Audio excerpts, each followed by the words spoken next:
سب تو نازک دل بندے دا تے دل دا ٹوٹا دھی اپنیاں وچ رہ کے بھی گنیا جائے پرایا جی۔ بسم اللہ الرحمن الرحیم۔ السلام علیکم ورحمۃ اللہ وبرکاتہ۔ گرچانی چینل کی طرف سے میں ہوں عبداللطیف گرچانی، آپ کے لیے اور آپ کے اہل و عیال کے لیے سلامتی کی ڈھیر ساری دعاؤں کے ساتھ۔ بیٹی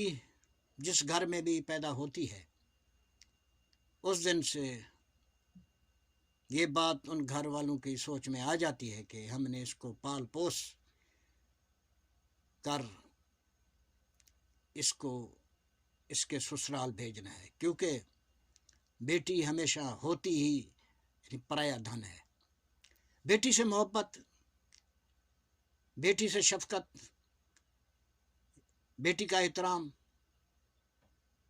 اس کی لاکھوں مثالیں ہیں، لیکن ایک ایسی مثال بھی ہے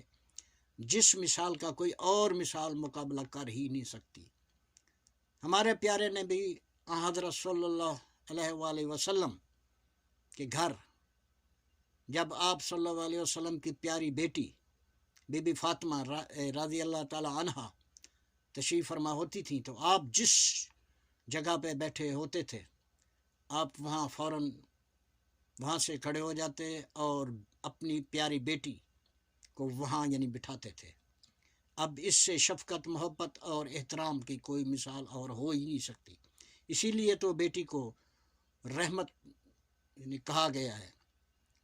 میرے نزدیک آپ بھی میری اس بات سے ضرور متفق ہوں گے کہ ہر گھر میں ایک درخت اور ایک بیٹی کا ہونا ضروری ہے، کیونکہ درخت آپ کو سایہ مہیا کرتا ہے اور بیٹی آپ کی خدمت کرتی ہے۔ جس دن کوئی اپنی بیٹی یا بہن کی شادی کرتا ہے تو پھر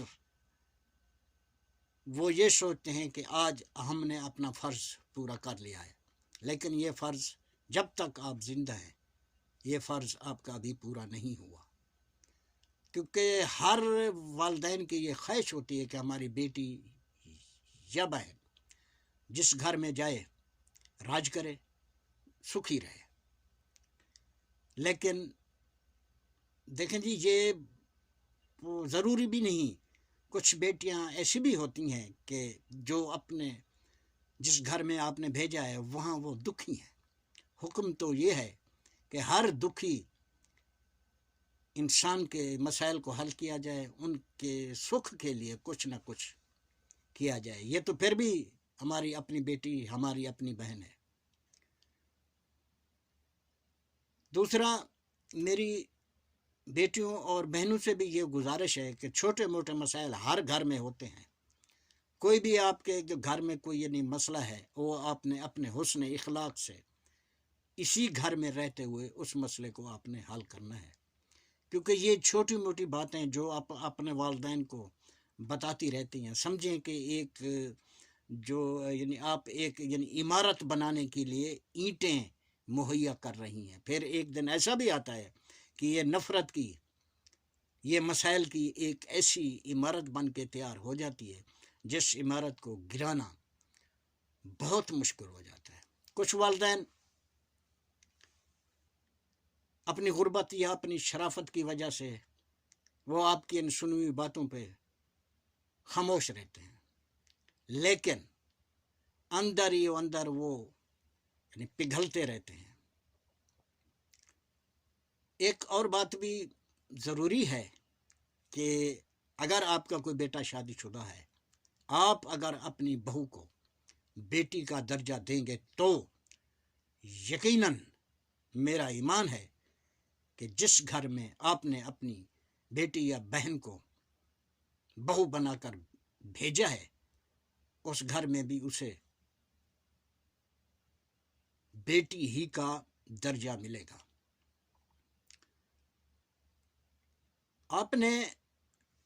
اگر آپ کی بیٹی کسی غریب کی جھونپڑی سے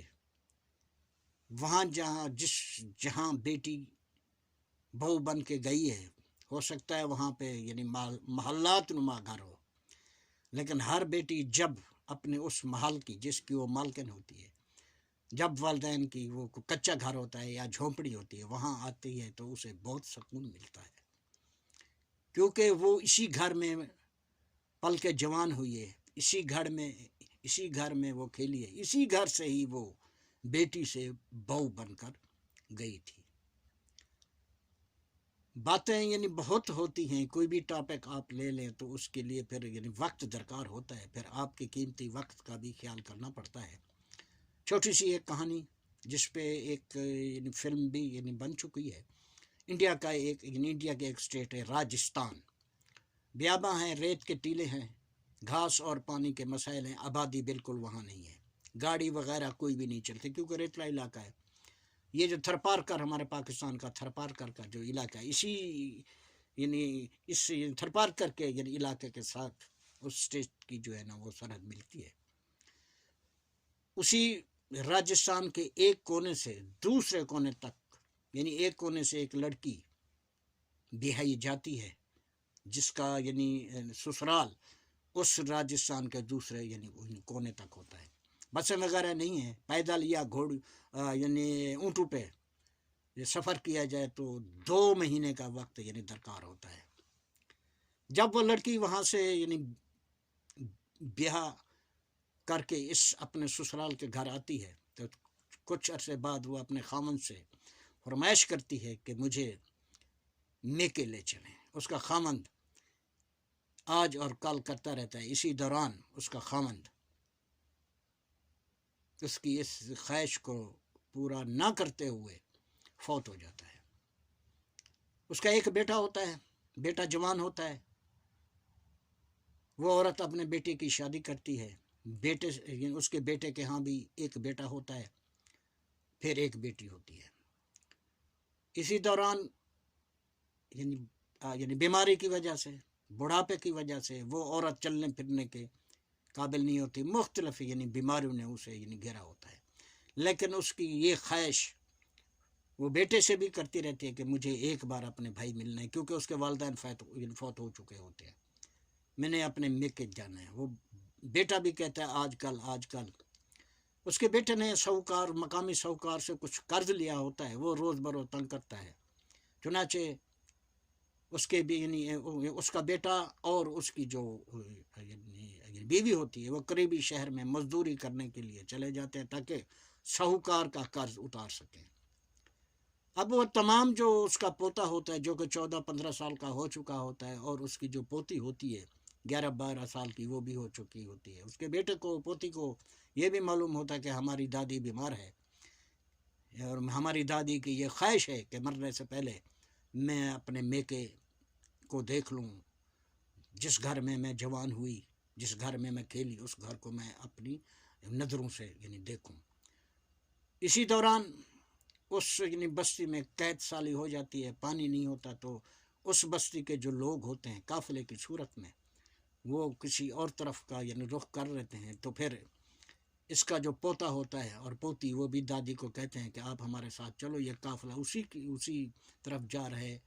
رہا ہے کہ جس طرف آپ اپنے یعنی میکے کا گاؤں یعنی بتاتی ہیں۔ تو وہ کہتی میں یعنی بیمار ہوں بیٹا، آپ مجھے کیسے لے جاؤ، بس وہ لیکن پوتے کے دل کے اندر خواہش ہوتی ہے کہ میں اپنی دادی کو مرنے سے پہلے ایک بار اس کا میکا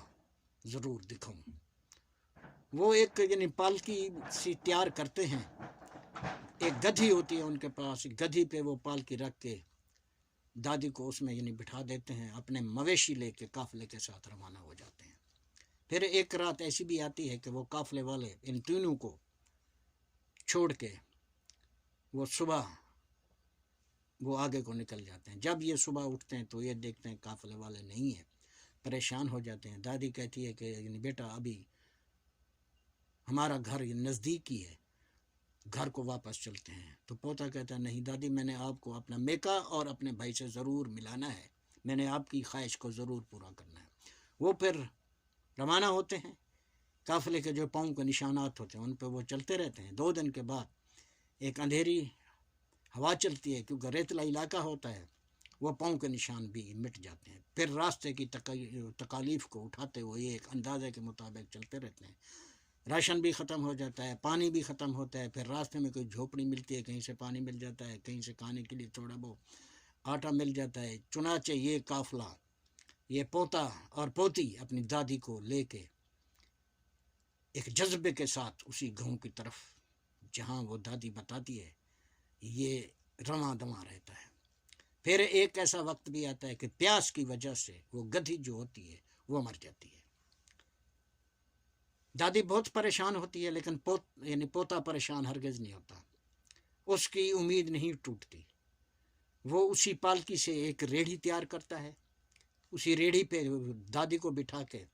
آگے سے وہ ریڑھی کو کھینچتا ہے، پیچھے سے اس دادی کی جو پوتی ہوتی ہے وہ اس ریڑھی کو آگے کی طرف دھکیلتی ہے۔ چلتے رہتے ہیں، کیونکہ گھر سے لے کے میکے تک کا جو فاصلہ میں آپ کی خدمت عرض کر چکا 2 مہینے کا ہوتا ہے۔ پھر تقریباً 2 ماہ کے بعد ایک ایسا ٹیلا آتا ہے، جب وہ ریڑھی وہ دادی کو لے کے اس ٹیلے پہ پہنچتے ہیں تو دادی پھر اسی اپنی ریڑھی میں اٹھ کے بیٹھ جاتی ہے۔ پوتا جب غور کرتا ہے تو وہ دادی سے سوال کرتا ہے، دادی یہ کوئی جو ٹیلا ہے کوئی جادو کا ٹیلا تو نہیں ہے کہ جہاں آپ یعنی پہنچ کر آپ کے چہرے سے معلوم ہوتا ہے کہ آپ تو بالکل بیمار ہی نہیں ہیں، آپ تو بالکل چہرے سے معلوم ہوتا ہے آپ بالکل جوان ہو گئی ہیں؟ تو پھر دادی ہنستی ہے، وہ کہتی ہے ٹیلے کے نیچے وہ جو سامنے بستی نظر آ رہی ہے، وہ جو آخر میں گھر نظر آ رہا ہے، یہ بستی میرے میکے کی ہے، وہ سامنے جو گھر نظر آ رہا ہے اسی گھر میں میں کھیلی ہوں، اسی گھر میں جوان ہوئی ہوں، یہ میرے بھائی کا گھر ہے، اسی گھر سے میں بہو بن کر تمہارے یعنی دادا کے گھر گئی تھی، اب میں وہاں پہنچ گئی ہوں، لہذا اب میں بہو نہیں ایک بیٹی ہوں۔ سونے رب دو